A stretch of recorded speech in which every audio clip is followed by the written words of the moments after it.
très heureuse de vous retrouver ce mardi. Mesdames, Messieurs, bonjour. Place à l'actualité du monde tel qu'il se porte et tel qu'il nous porte. Le confinement prolongé 4 semaines de plus en France. Emmanuel Macron a choisi la prudence. Le président a annoncé hier soir lors de son allocution que les crèches, écoles et lycées ouvrirait progressivement à partir du 11 mai. Mais les cafés et restaurants resteront fermés, les grands rassemblements interdits jusqu'à la mi-juillet. Critiqué pour l'insuffisance des diagnostics, il s'est engagé à ce que toutes les personnes présentant des symptômes soient testées dès le début du confinement. Tandis que le Covid-19 a fait près de 15 000 morts en France, Emmanuel Macron promet des jours meilleurs et appelle la France à la solidarité en attendant de bâtir une stratégie du long temps. Le chef de l'État plaide en faveur d'un confinement maintenu des plus fragiles et la mise en place d'une application volontaire respectueuse des libertés individuelles. Alors que la polémique sur la pénurie des masques n'est pas éteinte, Macron n'exclut pas la généralisation du port du masque. Le président indique qu'à partir du 11 mai, l'État devra permettre aux Français de trouver un masque grand public et son usage pourrait alors devenir systématique. En attendant, les frontières de la France avec les pays non européens resteront fermées jusqu'à nouvel ordre.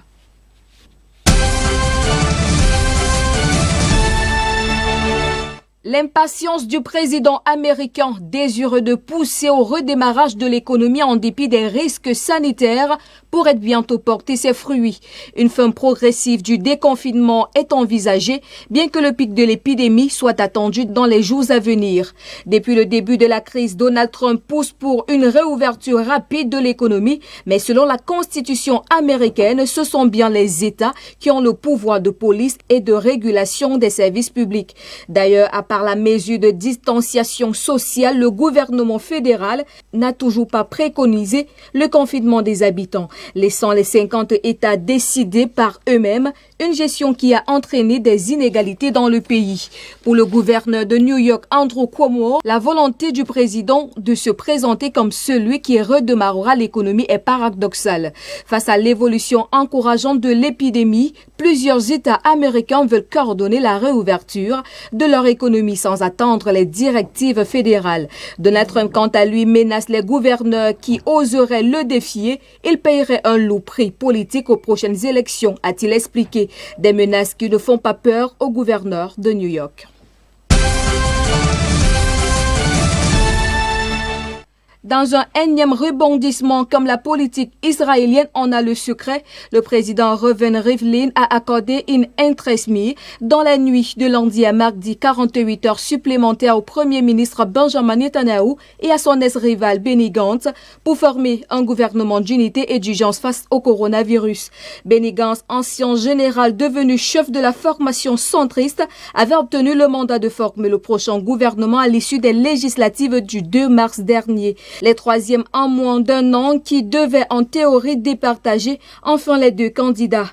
Renonçant à court terme du moins à son projet de devenir Premier ministre, Benny Gantz avait causé la surprise en annonçant fin mars son intention de former un gouvernement avec son rival Benjamin Netanyahu afin de doter Israël d'un gouvernement d'urgence face à la crise de coronavirus. Juste avant l'échéance du mandat, les deux camps ont demandé conjointement une prolongation exceptionnelle au président afin de pouvoir poursuivre leur pourparlers. Au cours d'une réunion entre les deux dirigeants, un progrès important a été enregistré en vue de la formation d'un gouvernement d'urgence. Les deux parties ont convenu de se rencontrer à nouveau ce mardi en présence des équipes de négociation.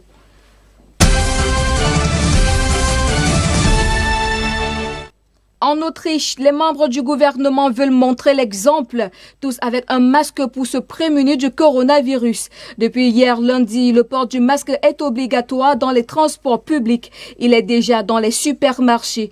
Plus de 14 000 commerces vont ainsi pouvoir ouvrir ses portes dès ce mardi. Cela concerne des petits magasins. Les grandes surfaces étaient jusque-là ouvertes.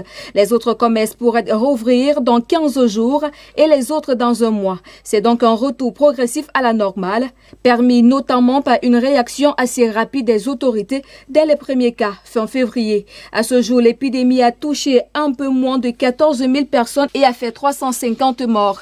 Cela dit, plusieurs voix s'élèvent pour dire que cette sortie du confinement est prématurée et qu'il vaudrait peut-être mieux attendre encore quelques semaines.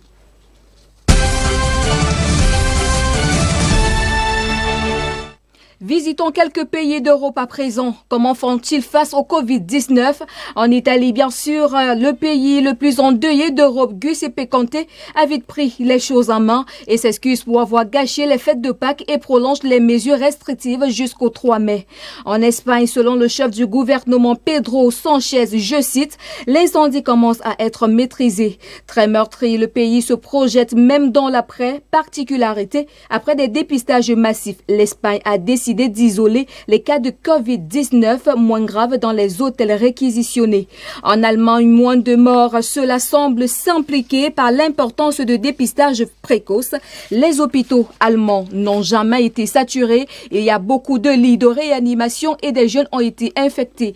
Angela Merkel mise sur la discipline allemande. Au Royaume-Uni, Boris Johnson a tardé à prendre le virus au sérieux avant d'être lui-même pris au piège. Ces derniers jours, 900 morts environ. Le confinement n'est pas total. Il est en revanche demandé à chacun de tenir ses distances. Enfin, Donald Trump, lui qui sert d'aimant par esprit des contradictions, désormais volte-face. Le virus est devenu l'ennemi à battre. Le pays subit en effet une hécatombe. Déjà 22 000 décès.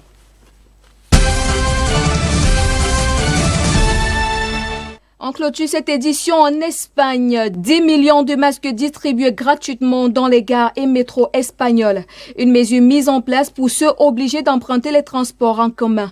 Depuis hier lundi, la reprise partielle du travail est autorisée, notamment pour les employés de l'industrie et de la construction. Le nombre de victimes du coronavirus est en baisse. Le pic de l'épidémie semble être passé, mais le gouvernement craint une nouvelle vague de contagion, alors que les autorités appellent à ne pas relâcher les efforts.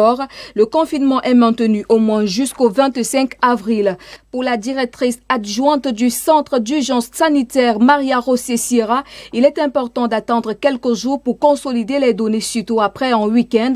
Mais des chiffres confirment la tendance à la baisse que nous avons déjà observée. Afin de lutter contre l'épidémie, l'armée est mobilisée pour désinfecter les rues, les hôpitaux et les transports en commun. Même si l'Espagne constate une fragile alcamie, le pays troisième a compté le plus de victimes du coronavirus. Ainsi va la vie, ainsi va le monde ce mardi.